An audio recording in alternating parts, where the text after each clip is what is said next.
Waalaikumsalam warahmatullahi wabarakatuh. Salam. Alhamdulillah wassalatu wassalamu ala Rasulillah wa ala alihi wa man walah. Rabbi shrah li sadri wa yassir li amri wahlul 'uqdatam bil lisani yafqahu qawli. Subhanaka la ilma lana illa ma 'allamtana innaka antal alimul hakim. Amma ba'd. Segala puja dan puji kehadirat Allah. Salawat serta salam kepada junjungan kita Nabi Muhammad sallallahu alaihi wasallam, para keluarga, sahabat, tabi'in, serta seluruh umatnya yang selalu beristiqamah mengikuti sunnah-sunnahnya hingga yaumul qiyamah. Alhamdulillah, pada pagi hari ini kita dapat kembali bersilaturahim, walau melalui Zoom, tapi insya Allah silaturahim kita ini menjadi salah satu pembuka pintu rizki kita dan juga keberkahan di dalam usia kita semuanya. Amin. Ya Rabbal Alamin. Alhamdulillah, saat ini kita sudah memasuki bulan Shafar, yaitu bulan yang kedua dari bulan Hijriah. Kemarin sudah kita lalui, pekan lalu sudah kita lalui, yaitu bulan Muharram, dan saat ini kita sudah memasuki bulan Shafar. Semoga Allah jadikan bulan Shafar ini menjadi bulan yang penuh rahmah, bulan yang penuh berkah dari Allah Subhanahu wa taala. Amin ya Rabbal Alamin. Pada kesempatan kali ini kita akan sedikit berbicara tentang bulan Shafar, karena memang kita masih berada di pekan pertama di bulan Shafar ini. Maka tidak ada salahnya kita sedikit berbicara tentang bulan Shafar. Tentu ketika memasuki bulan Shafar, orang-orang jahiliyah dulu mereka memiliki keyakinan dan kebiasaan yang tentunya setelah datang Rasulullah SAW, kebiasaan dan keyakinan itu dirubah oleh Nabi Muhammad SAW. Apa sikap mereka ketika memasuki bulan Shafar ini? Diceritakan oleh para ulama, mereka ketika memasuki bulan Shafar itu memiliki yaitu dua kebiasaan atau dua hal yang mereka lakukan ketika memasuki bulan Shafar ini.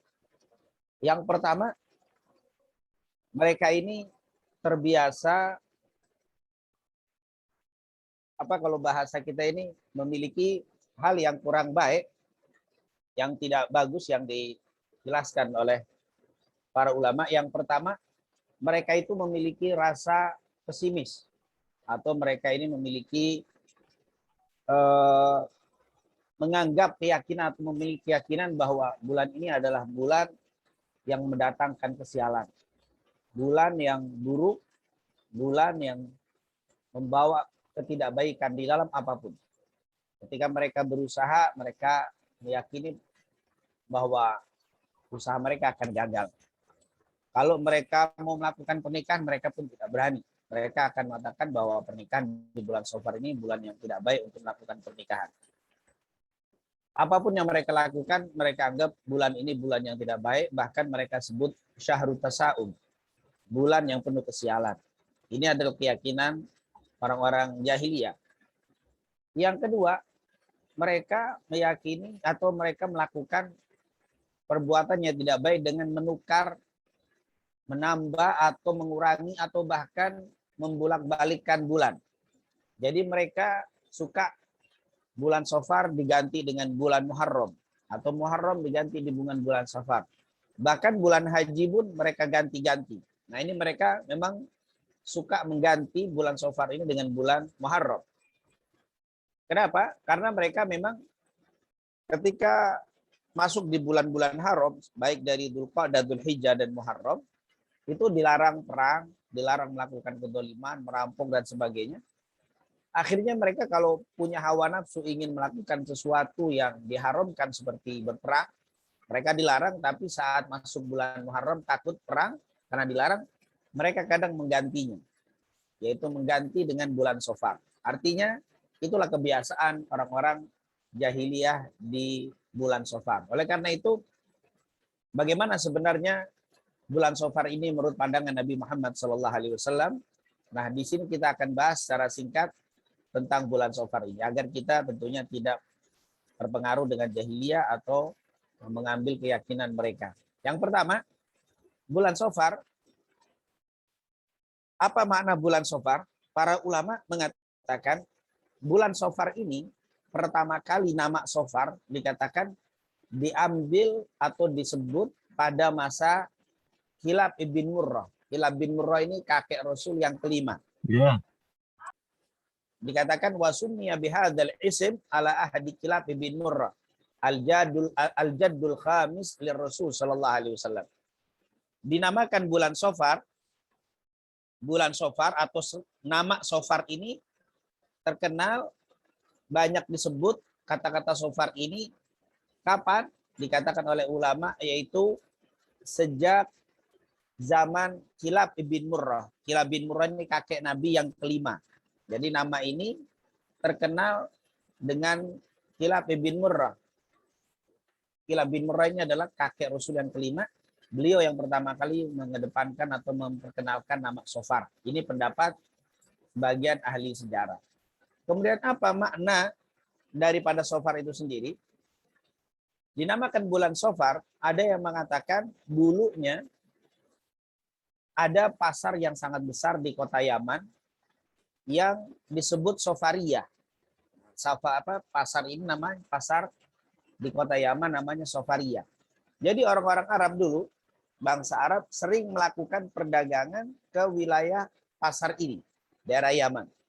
Mereka kalau sedang berangkat ke pasar Safariyah ini, mereka melakukan perjalanan dengan cara berjamaah. Dikatakan atasmiyah ma'khudzah min ismin lisukin kabiratin kanat bi biladil Yaman. Katanya bahwa nama Pak Safar ini diambil dari kata-kata pasar Safariyah. Karena mereka saat berangkat ke pasar ini bergelombol dengan kafilah yang sangat besar menuju ke pasar Safariyah. Waktu perjalanan mereka ke pasar Safariyah inilah, karena waktu rutin di waktu tersebut, maka waktu itu disebut dengan Safar katanya. Jadi penamaan Safar ini baru terkenal di zaman Kilab ibn Murrah. Yang kedua, nama Safar kenapa dinamakan Safar? Karena perjalanan orang di sewaktu itu menuju pasar Safariyah di kota Yaman. Ada juga yang mengatakan Safar itu diambil dari arti Safar. Apa sih arti Safar? Secara bahasa, Safar itu berasal dari kata-kata sifir. Yaitu Safar berasal dari kata sifir. Sifrun itu kalau bahasa Arab nol, artinya kosong. Kosong atau nol itu adalah sifir. Nah, Safar, kenapa disebut Safar bulan Safar? Bulan yang kosong, dikatakan ada dua. Yang pertama, orang-orang Mekah, kebanyakan kalau di bulan itu mereka sedang berangkat keluar dari kota Mekah. Artinya kota Mekah kosong. Dari orang laki-laki dan orang-orang dewasa, itu mereka rata-rata tidak ada di rumah. Kosong. Kosong di sini disebut sifir. Sifir atau Safar. Jadi dikatakan bulan Safar karena orang-orang saat itu sedang tidak ada di kota Mekah. Jadi kalau kita datang ke kota Mekah di bulan itu sepi.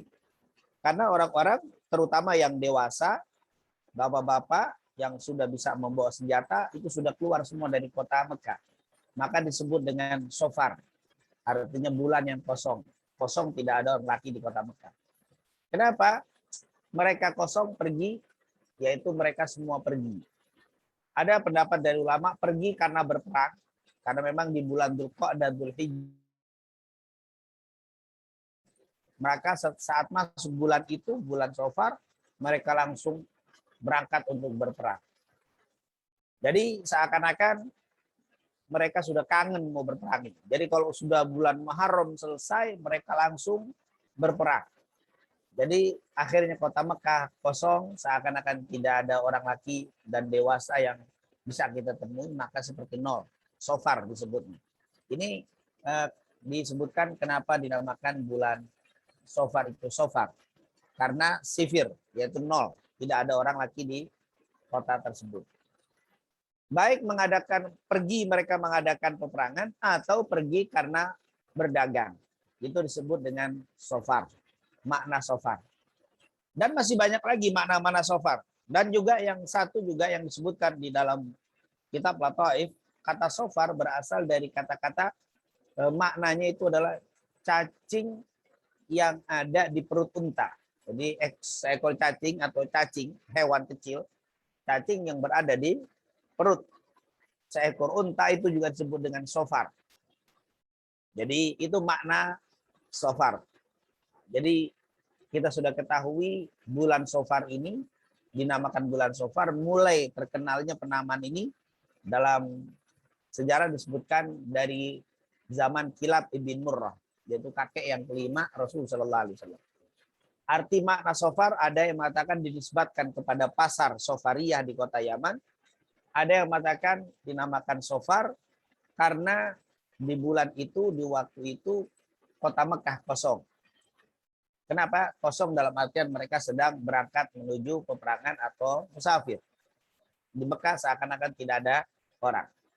Kemudian yang ketiga ada yang mengatakan sofar dinamakan sofar karena dia berasal dari makna hewan kecil yang namanya cacing di dalam perut seekor unta.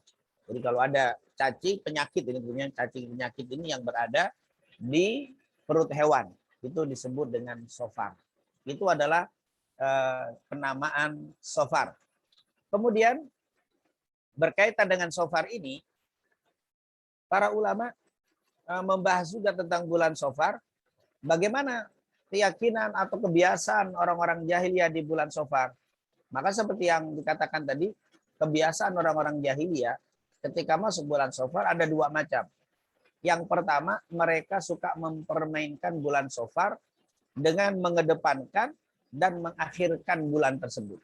Artinya, mereka suka memaju-majukan atau memundurkan. Jika mereka mau perang di bulan Muharram, dia tahu bulan Muharram ini bulan haram untuk berperang. Nah, ketika mau berperang juga, maka mereka akan tukar. Sekarang bukan bulan Sofar, bukan bulan Muharram, tapi bulan Sofar. Dia tukar bulan Sofar dengan bulan Muharram. Ketika mereka mau melakukan hal-hal yang dia inginkan, itu mereka mengutak-ngatik bulan ini. Artinya bulan Sofar itu dimajukan dan dimundurkan sekehendak mereka. Dikatakan wa yaj'alunal Muharram Safaran, kata Ibnu Abbas, mereka suka itu, menjadikan bulan Muharram sebagai bulan Sofar. Begitu juga sebaliknya, bulan Sofar ditukar menjadi bulan Muharram.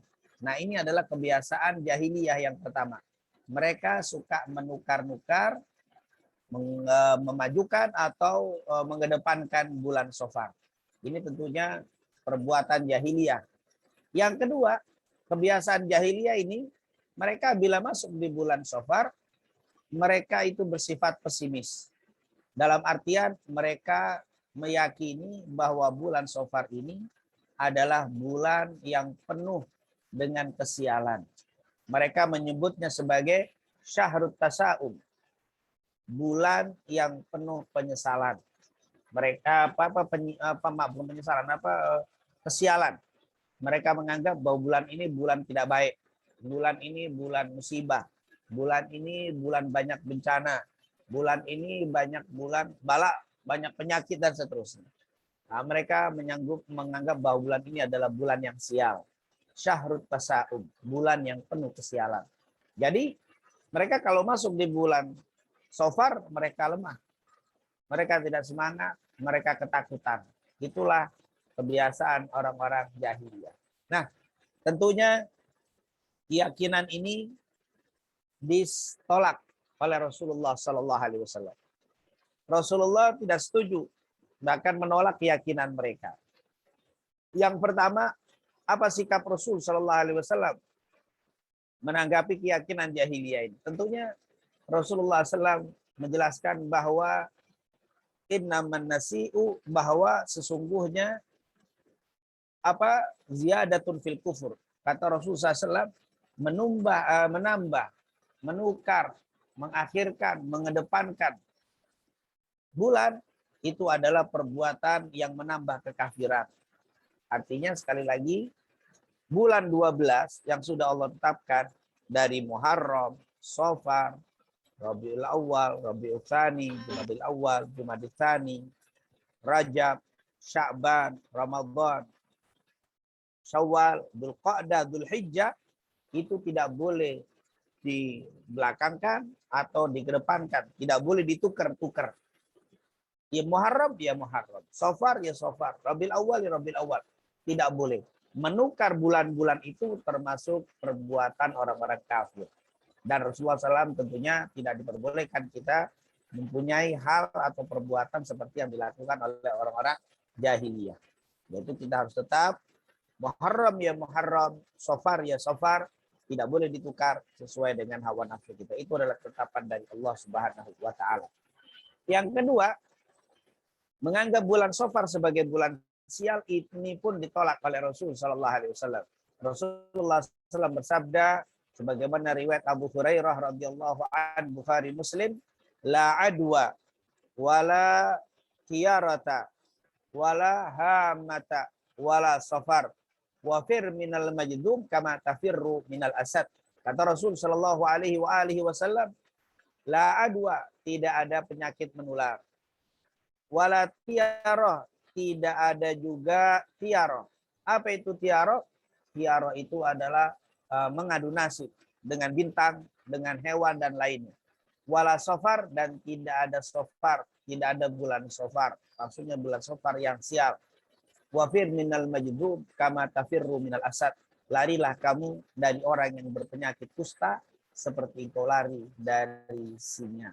Nah, inilah perkataan Rasul yang menolak keyakinan orang-orang jahiliyah. Maka kita pun sebagai umat Islam harus memakai apa yang dikatakan dan diucapkan oleh junjungan kita Nabi Muhammad SAW.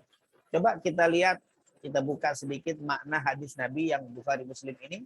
La adwa wala tiara wala hama wala safar wafir minal majdum kama tafirru minal asad. Yang pertama, Rasulullah mengatakan la adwa, tidak ada penyakit menular.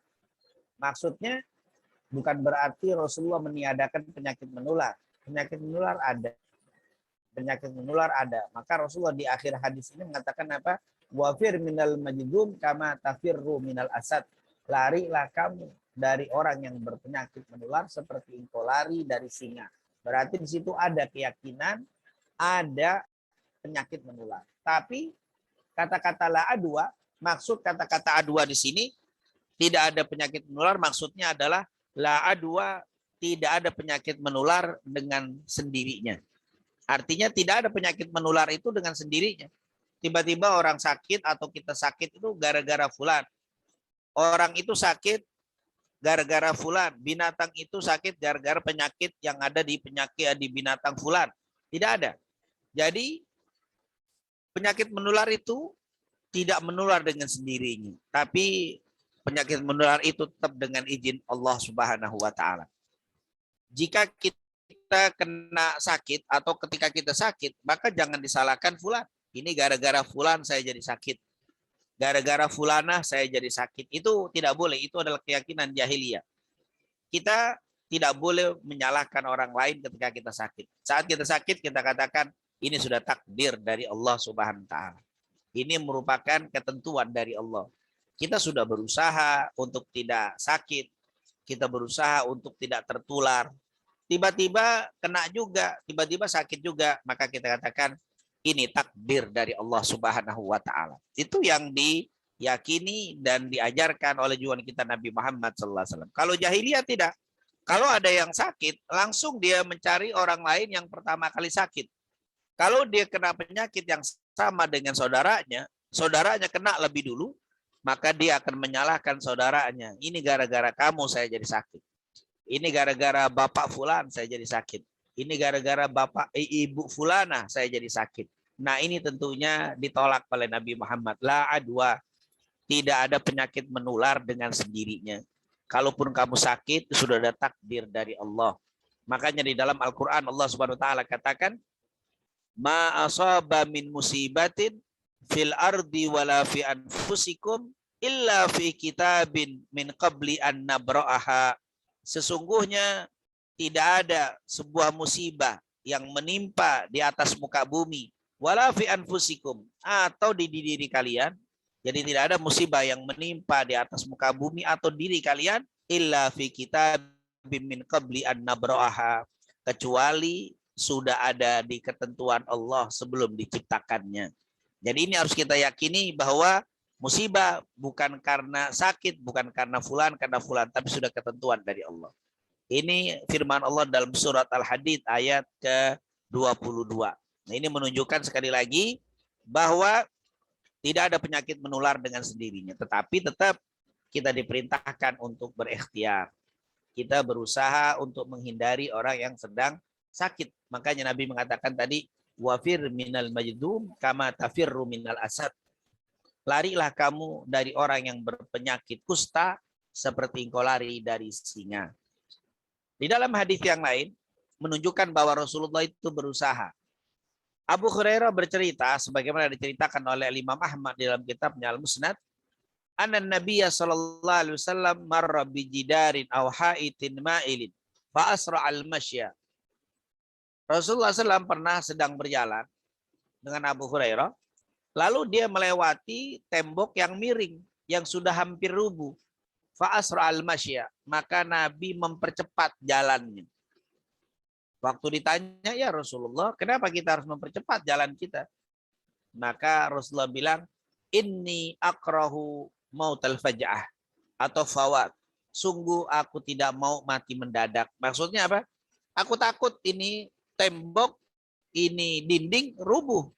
Kalau kita tidak cepat-cepat jalan, ini berbahaya kita tertimpa di bawah tembok ini. Maka Rasulullah mempercepat jalannya. Ini menunjukkan Rasulullah berikhtiar menghindari tembok yang tadi hampir rubuh.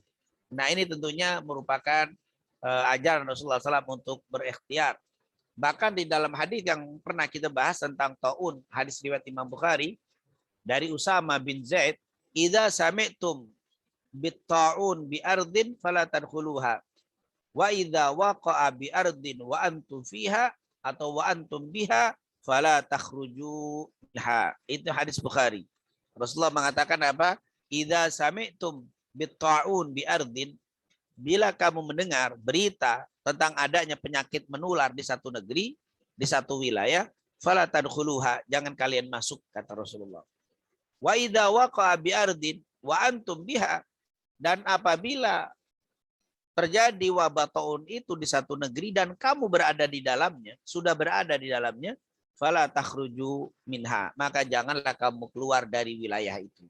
Nah, ini merupakan jenis ikhtiar. Ini merupakan jenis usaha bahwa kita diperintahkan untuk berikhtiar, untuk berusaha. Bahwa kalau ada orang yang punya penyakit menular di rumah atau di rumah tertentu ada sedang kena penyakit, sedang isoma misalkan, kita tidak boleh masuk ke situ. Dan orang yang sedang isoma itu tentunya tidak boleh keluar. Ini sudah perintah dari Rasul Sallallahu Alaihi Wasallam. Nah, ini merupakan bentuk ikhtiar. Walaupun kita yakin bahwa penyakit itu menular dengan izin Allah, tapi tetap kita diperintahkan untuk berusaha. Maka kalimat la adwa, tidak ada penyakit menular, itu maksudnya menular dengan sendirinya. Tapi menular dan tidak menular itu semua dengan izin dari Allah. Tapi sekali lagi kita tetap diperintahkan untuk ikhtiar.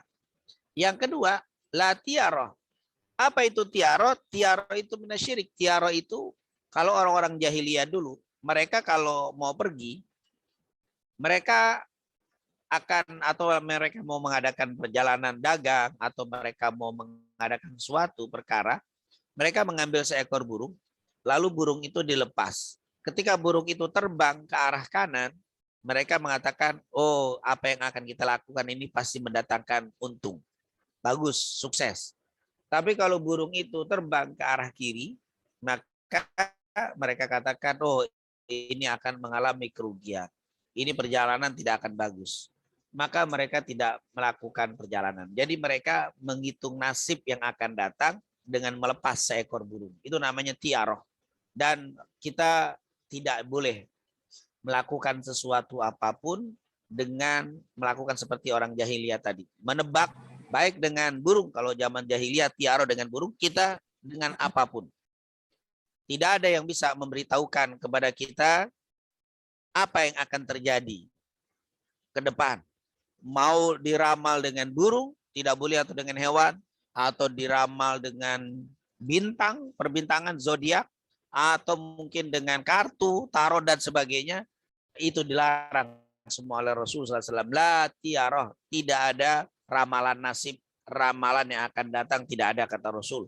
Bahkan di dalam hadis Abdullah bin Mas'ud, Rasulullah SAW bersabda, at-tiaroh minasyirik. Kata Rasulullah SAW, at-tiaroh minasyirik. Sungguh ramalan itu dari perbuatan syirik.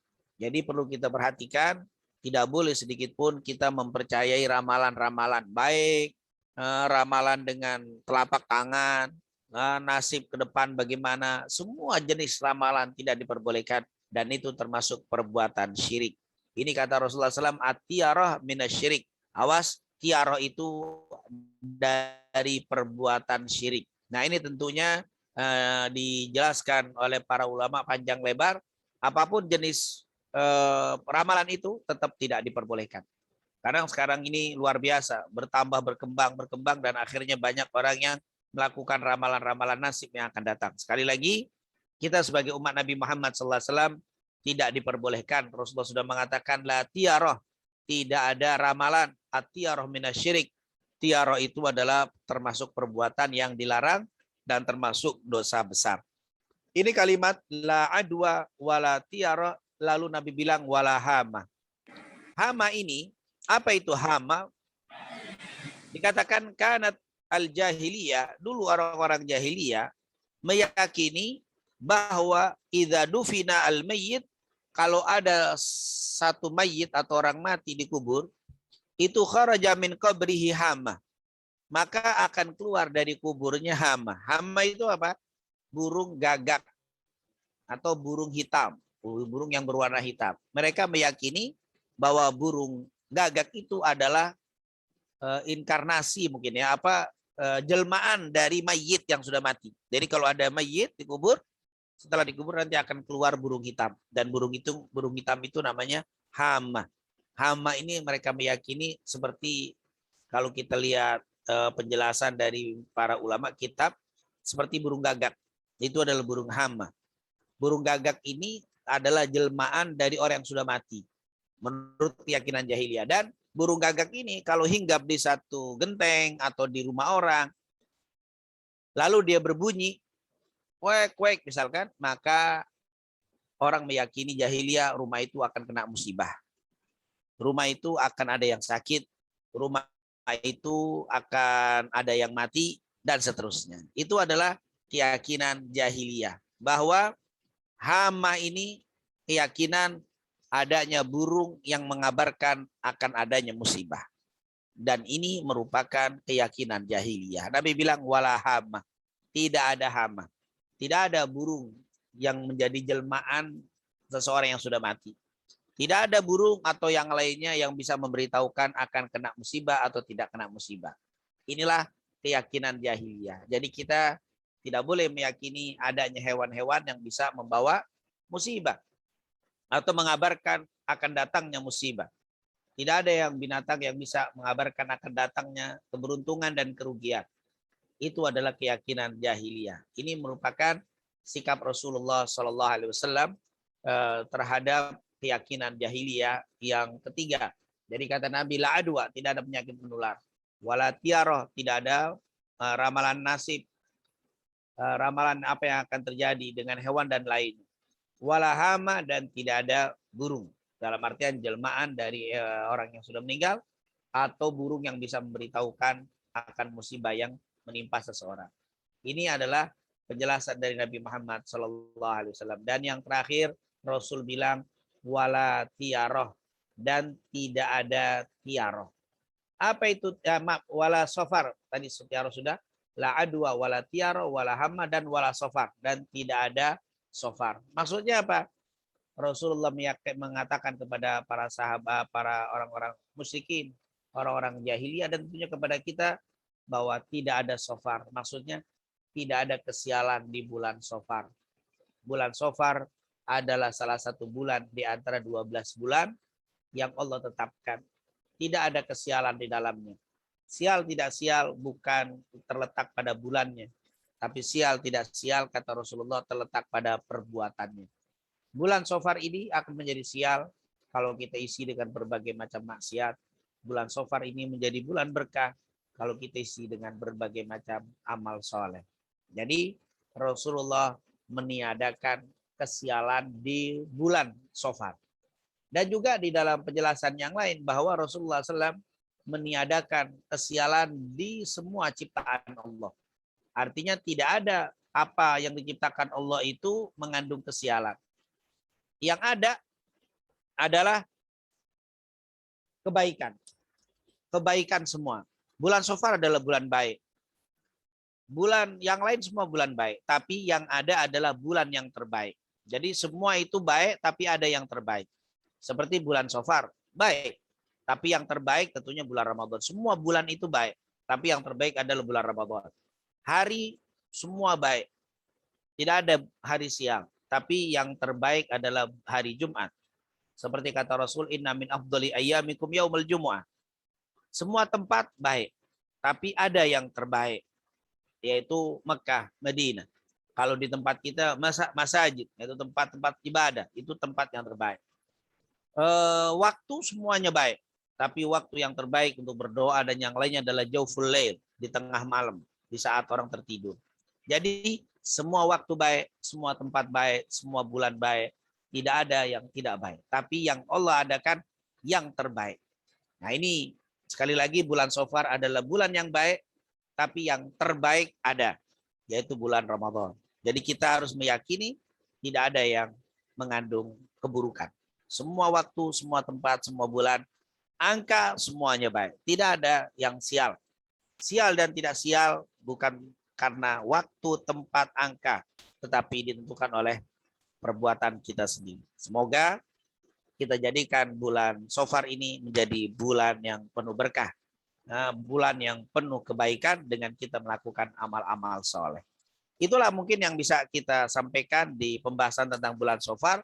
Sebelum saya tutup dengan buka pertanyaan, bahwa kesimpulan bagaimana kita bersikap dengan bulan Safar, yang pertama, biasa saja. Jangan terlalu ketakutan, juga jangan terlalu menantang. Nah, ketakutan karena merasa ini bulan sial, seperti jahiliyah, mereka begitu ketakutan dan pesimis dengan bulan ini. Atau juga yang kedua, jangan sampai kita juga sombong, menantang. Karena melihat hadis-hadisnya tidak ada, hadis-hadisnya tidak sebenar, tentang kesialan bulan Safar, langsung menantang bahwa bulan ini bukan bulan sial. Kalau memang bulan sial, saya siap menerima kesialan itu. Wah, ini menantang. Ini juga tidak diperbolehkan. Sudah biasa saja seperti bulan-bulan yang lain, kita jalani, kita isi dengan berbagai macam amal soleh. Ini tentunya adalah amal sikap yang harus kita berikan di bulan Safar. Dan jangan lupa istiqomah terus dengan mengisi berbagai amal soleh, terutama doa. Kalau seandainya ada sesuatu yang tidak baik akan menimpa kita di bulan ini, dengan doa-doa insya Allah akan tertolak. La yarudul qadha illa doa. Perbanyaklah berdoa kepada Allah Subhanahu wa taala. Dalam setiap waktu, dalam setiap bulan, insya Allah waktu dan bulan itu akan menjadi berkah dengan doa-doa kita. Musibah insya Allah akan tertolak karena doa kita. La yarudul qadha illa doa. Tidak ada yang bisa menolak takdir kecuali doa-doa kita. Dan yang ketiga, yang keempat, jangan lupa perbanyak istighfar. Karena Allah mengatakan, wa ma kana Allah mu'adzibahum wa hum yastaghfirun. Wa ma kana Allah liyu'adzibahum wa anta fihim wa ma kana Allah mu'adzibahum wa hum yastaghfirun. Allah tidak akan pernah menyiksa, menurunkan bala di satu tempat kalau di situ ada Nabi Muhammad. Dan Allah tidak akan menurunkan bala musibah di satu tempat kalau mereka suka beristighfar. Jadi ini merupakan amalan yang kita lakukan dimanapun, perbanyak istighfar.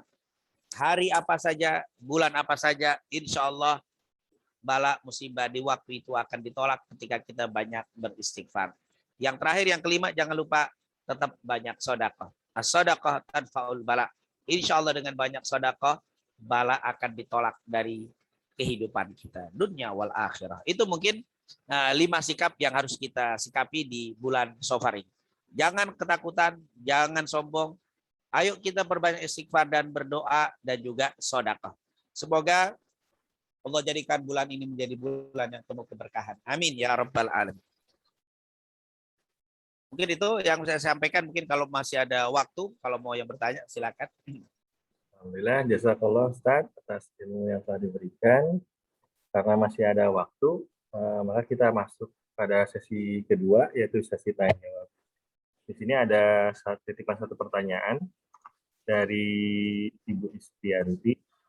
Assalamualaikum, ya Habibana. Waalaikumsalam warahmatullahi wabarakatuh. Izin bertanya terkait burung atau hewan tidak bisa mengabarkan kabar buruk. Bagaimana dengan hadis yang menyatakan bahwa ayam hewan melihat malaikat sehingga mereka bersuara ramai? Apakah dimungkinkan mereka juga melihat malaikat maut sehingga mereka juga bersuara ramai atau berkotek? Begitu aja pertanyaan. Iya, memang Rasul Shallallahu Alaihi Wasallam memang menyebutkan tentang hewan-hewan ya. Tetapi untuk mengabarkan berita yang akan datang tidak. Tapi melihat, ya seperti tadi betul hadis sahih Bukhari Muslim. Bahwa Rasulullah SAW bilang, apabila engkau mendengar suara ayam, yaitu yang kukuruyuk seperti itu ya, bukan suara biasa, tapi suara yang apa itu namanya, kukuruyuk gitu ya, suara kokok ya, apa namanya, bukannya suara biasa, kukuruyuk dia bersuara begitu, kata Rasulullah, berdoalah kepada Allah, karena saat itu dia melihat malaikat. Nah ini melihat malaikat apa ini? Malaikat maut. Yang dilihat ini bukan malaikat maut, malaikat rahmah. Mereka melihat malaikat. Jadi mereka bisa melihat malaikat rahmah sedang dekat, sedang turun. Maka saat itu kita disuruh banyak berdoa. Dan makanya kita lihat, oh ternyata betul. Kenapa? Ayam itu biasanya juga bunyinya itu menjelang subuh atau sebelum subuh. Karena memang di waktu itu banyaknya malaikat yang turun. Malaikat rahmah. Makanya kita dianjurkan, diperintahkan, disunnahkan untuk bangun sebelum waktu subuh. Karena waktu itu adalah waktu banyak berkokoknya ayam, karena memang waktu itu adalah waktu-waktu yang luar biasa, waktu yang berkah. Makanya Nabi suka mengatakan, Allahumma barik li ummati fi bukuriha. Ya Allah, berikanlah keberkahan pada umatku di waktu paginya. Karena waktu pagi itu adalah waktu yang berkah, dan ditujukan juga dengan hewan. Mereka banyak, yaitu ayam, berkokok di waktu pagi. Karena memang di waktu itu adalah waktu yang penuh berkah. Tapi untuk malaikat maut bisa enggak? Tentunya tidak. Kalaupun dia berkokok, malaikat maut mungkin bukan berarti seseorang akan dicabut. Ruhnya di mana? Tidak. Tidak disebutkan bahwa orang atau ulama mengatakan bahwa seseorang mau mati bisa terlihat atau bisa ditandai dengan berkokok ayam karena dia bisa melihat malaikat maut, tidak. Tapi hanya mengatakan saat itu ada malaikat dan berdoalah kepada Allah Subhanahu wa taala. Jadi tidak khusus dan tidak diketahui, tidak bisa kita pastikan bahwa ayam berkokok, wah ada yang meninggal, jangan ada malaikat maut, bukan malaikat rahmat misalkan ya. Tidak, wallahu alam, tidak bisa ditandai dengan akan datangnya ajal seseorang dengan berkokok ayam. Tapi yang jelas adanya malaikat. Malaikat ini tentunya sangat banyak. Malaikat rahmat, malaikat, justru kata Rasul perintah kalimat berdoalah. Nah, ini menunjukkan malaikat rahmat yang datang, bukan malaikat adab, bukan malaikat maut dan seterusnya. Wallahu a'lam. Begitu juga cicak ya, juga ada itu hadis tentang cicak. Al-wazaq. Al-wazaq ini bisa cicak, bisa tokek. Bahwa Rasulullah SAW pernah memerintahkan kita untuk membunuhnya. Karena memang membunuh cicak 1 kali pukulan mendapatkan 100 kebaikan, kata Rasul. Hadis sahih. Kalau 2 kali pukulan akan mendapatkan 50 kebaikan. Kalau 3 kali lebih sedikit. Kalau 4 kali tentunya menjadi dosa, menjadi haram karena zalim. Kenapa? Karena dulu cicak itu punya sejarah yang tidak baik, yaitu mereka berusaha untuk membakar atau menambah besar api yang membakar Nabi Ibrahim alaihissalam. Begitu juga berkaitan dengan kodok. Kata Rasulullah, jangan kau bunuh. Karena dulu ternyata dia punya sejarah yang bagus juga, yaitu berusaha untuk memadamkan api yang membakar Nabi Ibrahim alaihissalam. Bahkan dalam riwayat, suara kodok itu adalah zikrullah. Yaitu kodok itu ternyata dikatakan di dalam riwayat banyak berzikir kepada Allah Subhanahu wa taala. Jadi memang ada kalimat-kalimat itu di dalam hadis. Tapi kalau kita kadang berlebihan ini. Misalkan kalau ada burung kupu-kupu masuk ke rumah, dibilang wah ini akan ada tamu. Nah ini sebenarnya ini juga diambil kayaknya dari keyakinan yang salah ini. Yang mengatakan kalau ada kupu-kupu akan datang tamu, dan ini sesuatu yang tidak betul. Atau keyakinan misalkan kunang-kunang dibilang ini adalah kuku orang mati. Ini juga seperti hamah tadi. Kalau orang jahiliyah meyakini burung itu jelmaan dari orang mati, kalau ini kuku atau kupu-kupu itu menjadi dari kuku orang mati, ini juga tidak betul. Jadi memang ada beberapa pembahasan tentang hewan dari hadis Rasul, tapi mengabarkan berita yang akan datang tidak. Tapi kalau mengikuti hewan boleh, mengikuti dalam artian secara fisik, seperti seseorang polisi atau petugas polisi begitu ya, sedang melacak dengan mengikuti penciuman anjing diikuti, tapi secara dohir itu boleh, bukan mengikuti nasib yang akan datang. Ini dohir, secara dohir itu diperbolehkan. Seperti Rasul Shallallahu Alaihi Wasallam dulu waktu masuk ke kota Madinah, itu para sahabat minta Rasul untuk menginap di rumahnya. Nabi bilang, sudah, jangan kalian pegang ontakku ini, lepaskan ontakku ini. Di mana dia berhenti di rumah orang, saya akan menginap di rumah orang itu. Di mana onta ini berhenti. Ternyata onta itu berjalan dan akhirnya berhenti di rumah salah seorang sahabat. Ada mengatakan namanya Abu Musa al-Asy'ari. Dia berhenti di situ, maka Rasulullah pun menginap di rumah sahabat itu. Dari onta diikuti, tapi secara fisik. Bukan mengetahui nasib ya, tapi berkaitan dengan fisik. Kalau fisik tidak apa-apa, tapi yang nggak boleh itu adalah ramalan berita yang akan datang. Itu wallahu a'lam bishawab. Silakan Saudara Yudi. Nah. Ini ada pertanyaan lagi, ada 3. Silakan. Ya. Mau dibacakan semuanya langsung atau satu-satu? Boleh, langsung aja. Lihat waktu. Baik. Ustadz, semoga dari Era Widya, izin bertanya, Ustadz semoga sehat selalu, izin bertanya, Ustadz, kalau kita menunda sedekah untuk dilaksanakan di hari Jumat karena keutamaan hari Jumat, bagaimana hukumnya? Jazakallah Ustadz.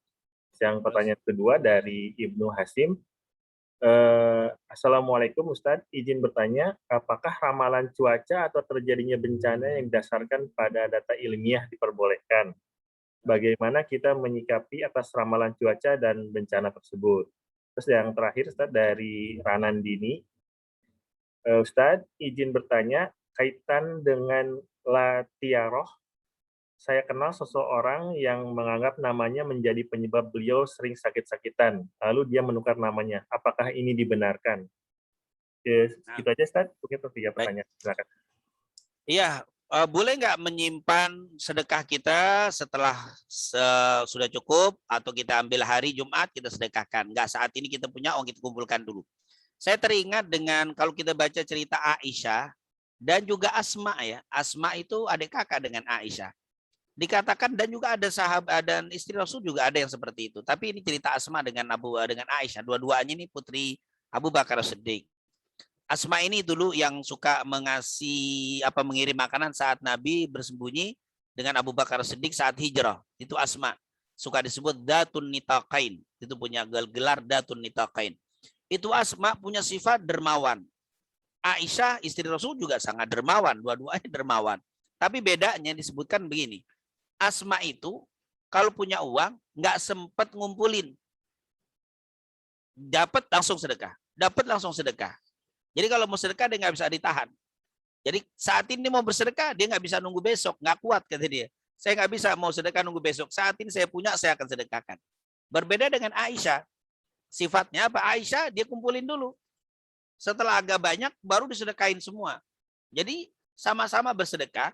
Cuman Aisyah dalam riwayat dia suka ngumpulkan. Jadi kalau sedikit dia enggak dulu. Dia kumpulkan, setelah banyak semua disedekahkan. Nah, ternyata mengumpulkan begitu ada. Kalau kita baca sejarah dari sahabat atau sahabiyah, ada yang modelnya, misalkan saya mau sedekah nih. Cuman 1.000 saya kumpulkan dulu lah. 1.000 setelah dapat 10 hari, 10.000 baru saya sedekahkan.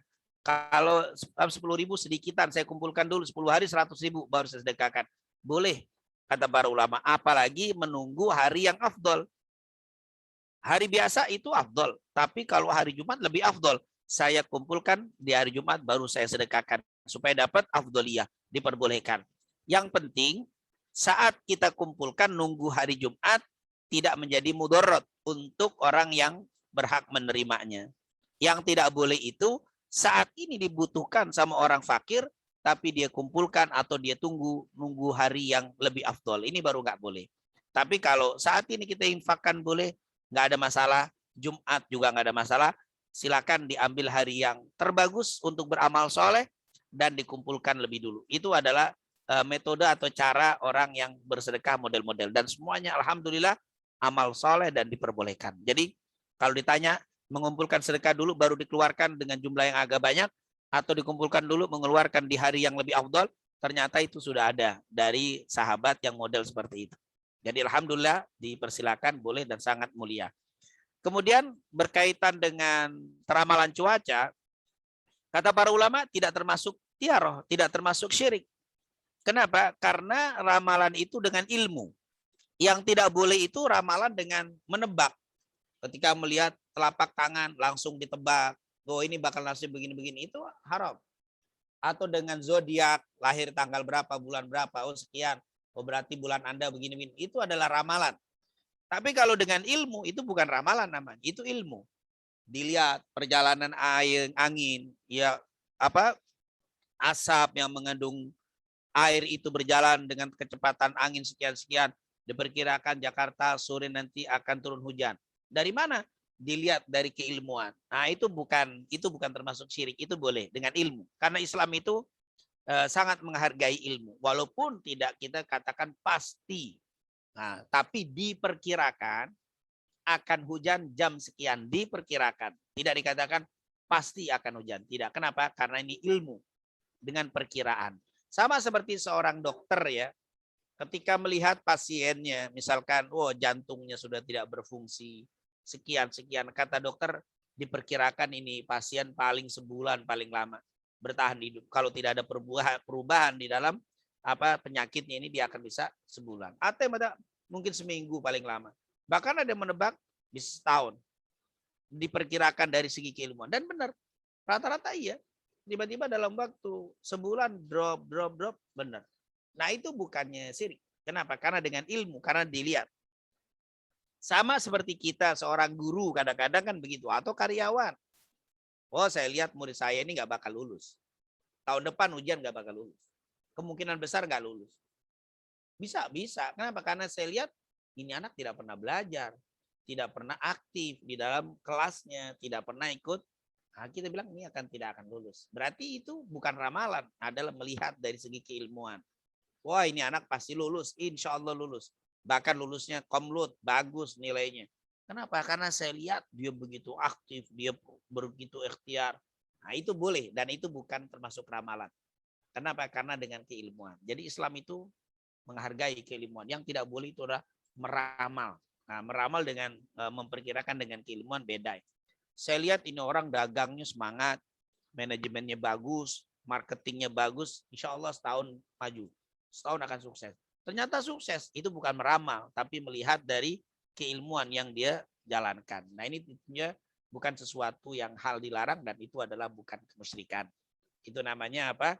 Melihat dari kondisi dengan ilmu. Dan ilmu ini sekali lagi diperbolehkan dan tidak termasuk yang dilarang. Nah, kemudian yang ketiga ini tadi berkaitan dengan apa Ustaz Yudi tadi saya lupa yang ketiga. Latiaroh. Yang menganggap namanya menjadi penyebab betul. Beliau sering sakit-sakit. Apakah termasuk nama itu berakibat juga dengan sakit dan seterusnya? Memang kita sering dapati dari para ulama kita, dari guru-guru kita juga begitu. Ternyata apakah betul? Kan memang kenyataannya ya orang ini sakit terus ketika diganti namanya berubah, tidak sakit lagi seperti yang pernah sebelumnya. Nah ini ternyata kok bisa dan itu bukan tiaroh yang syirik, bukan. Kenapa? Karena memang ada perintah dari Rasul Shallallahu Alaihi Wasallam. Kan Rasulullah pernah bilang begini, ahsinu asma'akum, perbaikilah nama-nama kalian. Fa innakum tud'auna yaumal qiyamati bi asma'ikum wa asma'i abaikum. Karena kalian nanti di hari kiamat dipanggil dengan nama kalian dan nama bapak-bapak kalian. Berarti Rasulullah menyuruh kita memperbaiki nama. Yang kedua, Rasulullah SAW seringkali merubah nama sahabat. ketika nama tadi tidak baik. Tidak baik itu dalam artian misalkan namanya mengandung kemusyrikan. Waktu itu kan ada yang namanya Abu Hurairah misalkan ya, nama aslinya kan Abdu Syamsin, hamba matahari, diganti oleh Rasul menjadi Abdurrahman. Ada yang punya arti maksiat. Nah, dulu ada seorang wanita namanya Asiyah. Asiyah ini artinya kalau diterjemahkan tukang maksiat. Diganti sama Nabi Jamilah, perempuan yang cantik. Kemudian ada seorang sahabat yang namanya kurang bagus. Namanya apa? Huzun. Huzun itu artinya sedih. Maka Nabi merubah menjadi Sahal, orang yang mudah. Nah, ternyata kalau dilihat, diamati dari perbuatan dan perkataan Rasul, oh kata para ulama ini nama ini jangan sembarangan. Nama ini punya arti. Nama itu ngefek dengan apa yang diberikan nama. Kalau bahasa kita tafaulan. Tafaulan itu misalkan saya memberikan nama ini apa misalkan Razak. Ini supaya atau kita berikan nama Rizik atau kita kasih nama apa Latif, atau kita kasih nama Rahim atau Abdurrahim. Kita kasih nama, ternyata nama itu tafaulan. Tafaulan itu artinya kamu kasih nama ini biar orang ini, biar anak ini sama seperti itu atau mengambil kebaikan seperti itu. Misalkan saya kasih nama Abdul Latif atau Latif, biar orang ini lembut, biar orang ini kalem, biar orang tidak kasar. Orang ini kita kasih nama apa? Abdurrahim, biar orang ini penuh kasih sayang, biar orang ini dermawan. Kita kasih nama Abdul Razak, biar kaya, biar dia kekayaannya bisa menjadi apa? Kebaikan untuk dia. Ternyata nama itu ngefek dan berpengaruh. Atau tafaulan, saya kasih nama Adam, biar seperti Nabi Adam. Saya kasih nama Muhammad, biar mengambil seperti akhlak Nabi Muhammad. Saya kasih nama Yusuf. Jadi nama-nama itu selain punya arti yang bagus, punya sejarah yang bagus, dan juga menjadi doa. Nah, makanya kata ulama, kita kasih nama yang pas. Kadang-kadang jangan terlalu berlebihan juga. Makanya masuk kata berlebihan, kita mempunyai nama itu yang kalau kata orang ini berat. Berat itu ada. Itu berat itu kata ulama itu dikasih berat. Nah, maksudnya apa? Dikasih nama yang terlalu berlebihan. Kan kadang-kadang ada yang dikasih nama yang ya unik-unik ya. Nah ini jangan. Dan itu bisa, kata ulama, bisa nggak sih berpengaruh dengan sakit? Kata ulama boleh jadi. Ketika orang ini, anak ini sakit, kita obati dengan berbagai macam. Coba deh, yang namanya misalkan Abdul Jabbar. Abdul Jabbar, kita ganti misalkan Abdul Rahman. Kita kasih nama Abdul Latif. Abdul Khair, kita kasih nama-nama yang apa? Itu bisa. Dan saya dapati banyak, subhanallah, dalam kehidupan ternyata betul. Orang ini banyak mengalami terus diganti nama. Dengan nama-nama yang lembut, dengan nama-nama yang ringan. Misalkan ada nih, saya sering dapat misalkan, ada anak dikasih nama Umar. Wah, Umar ini luar biasa. Anak ini begitu nakal, begitu luar biasa, keras. Lalu diganti dengan Utsman, diganti dengan misalkan Abdullah, diganti dengan subhanallah. Dan ini memang ada. Jadi bukan sesuatu yang tiaroh. Mengganti nama karena menganggap wah ini namanya terlalu berat, namanya terlalu ini, coba deh diganti. Apakah termasuk tiaroh? Bukan. Bukan termasuk tiaroh. Karena apa? Karena nama itu adalah doa. Nama itu adalah doa, nama itu adalah panggilan yang setiap hari dipanggil. Ketika orang itu dipanggil, seperti kita dipanggil dengan panggilan doa. Misalkan kalau dia Latif, ya Latif, dipanggil, wahai yang lembut, wahai, itu akan menimbulkan. Dan memang seperti di dalam hadis Anas bin Malik ya. Ini sama masih berkaitan dengan tiar, saya singkat karena waktu sudah sedikit lewat. Apa kata Anas bin Malik? Qala Rasulullah kana Nabi sallallahu alaihi wasallam, dikatakan dulu kata Anas bin Malik, Rasulullah SAW itu pernah berkata, la adwa wala tiar wa yu'jibuni al-fa'al. Qalu wa ma al-fa'al ya Rasulullah al-kalimat thayyibah. Kata Anas bin Malik, Rasulullah SAW bersabda, la adwa, tidak ada penyakit menular, wala tiar, tidak ada tiar. Wa yu'jibuni al-fa'al, dan mengagumkan aku adalah al-fa'al. Apa itu al-fa'al? Para sahabat bertanya. Maka Nabi menjawab, al-kalimat at-thayyibah, kalimat yang baik. Kalimat-kalimat yang baik itu adalah yang mengagumkan aku. Jadi kalimat-kalimat yang baik ini menjadi doa. Misalkan ada orang sakit, Rasulullah nggak bilang, wah sakit sudah parah, ini harapan kecil, nggak. Nabi bilang, insya Allah baik. Tohur, insya Allah menjadi pembersih dosa. Insya Allah Allah kasih kesembuhan. Itu kalimat-kalimat thayyibah itu. Kalimat-kalimat di bulan Safar. Oh insya Allah Safar menjadi bulan yang penuh berkah. Safar insya Allah ditolak balak. Kalimat-kalimat baik itu dikagumi oleh Nabi. Dan itu akan menjadi doa. Ketika kita kasih nama anak dengan nama-nama yang baik, akan menjadi doa untuk dia. Jadi jangan sembarangan ngasih nama. Ketika kita kasih nama yang kurang bagus, ini tentunya akan berpengaruh. Dan itu bukan suatu khiarah dan boleh jadi bisa terjadi dengan nama yang tidak baik, anak itu menjadi mendapatkan ketidakbaikan karena dipanggil dengan kalimat-kalimat yang tidak baik. Maaf, anak kita yang nakal misalkan, kalau ada di antara kita anaknya nakal sekali, jangan pernah kita bilang kecuali al-fa'al. Insya Allah anak ini akan berubah. Insya Allah sebentar lagi dia akan berubah menjadi baik. Insya Allah yang tadi nakal bisa menjadi kalem. Insya Allah yang tadi malas menjadi akan rajin. Kalimat-kalimat yang seperti itu ternyata bisa merubah anak. Maka bayangkan kalau anak kita dikasih nama yang tidak bagus setiap hari dengan kalimat-kalimat yang tidak bagus, didengar dan dilontarkan kepada dia, pasti akan menjadi tidak bagus. Tapi ketika diberikan nama yang bagus, yang lembut, yang baik, insya Allah dia akan berubah. Itulah kata para ulama. Jadi sekali lagi, nama itu memang betul tidak termasuk khiarah. Ketika dirubah atau diberikan nama yang bagus, dia ada ngefek di dalam anak. Wallahu a'lam bishawab. Minta maaf agak lewat waktunya. Biasa kalau Ustaz. Silakan Ustaz. Mungkin izin sedikit menambah waktunya sedikit, Ustaz. Mungkin ada pertanyaan terakhir, Ustaz. Ada pertanyaan terakhir dari Saiful Anam, Pak Saiful Anam. Izin bertanya, Ustaz, apakah memprediksi itu termasuk ramalan? Misalnya dengan asumsi tertentu memperkirakan sesuatu yang akan datang. Terima kasih. Mungkin agak sama dengan yang sebelumnya, agak mirip-mirip. Ya, Ustaz. Nah, itu bukan termasuk syirik. Nah, karena mengasumsi prediksi yang akan datang dengan keilmuan. Ya, yang penting dengan ada ilmunya. Nah, memprediksi Indonesia tahun 2 tahun yang akan datang akan terjadi begini, melihat kondisi dan seterusnya. Nah, itu bukan ramalan. Ramalan yang tidak diperbolehkan itu tanpa ada keilmuan, hanya menebak. Tanpa ada data, tanpa ada itu menebak. Itu berbeda. Memprediksi dengan kayak seperti yang dipertanyakan oleh Pak Anam ini, tentunya ini bukan termasuk syirik, bukan termasuk khiarah. Karena itu dengan ilmu dan itu termasuk diperbolehkan. Tapi tetap catatan tidak boleh pasti. Ya, prediksi boleh jadi dengan kehendak Allah berubah. Yang tadinya orang ini begini, tiba-tiba prediksi bakal begini, ternyata berubah. Nah, itu tidak bisa dikatakan pasti. Boleh saja memprediksi dengan keilmuan, tapi jangan lupa katakan kemungkinan besar. Kalau tidak ada kehendak dari Allah secara keilmuan, ini bakal terjadi seperti ini. Tapi dengan kehendak Allah tentunya semuanya berubah, boleh jadi. Tidak arada syai'an ayyakula lahu kun fayakun. Nah, inilah yang dijelaskan dan alhamdulillah itu tidak termasuk bagian dari khiarah. Wallahu a'lam bishawab. Jazakallah Ustaz atas penjelasannya dan pencerahannya. Dikarenakan waktu telah habis, selesai,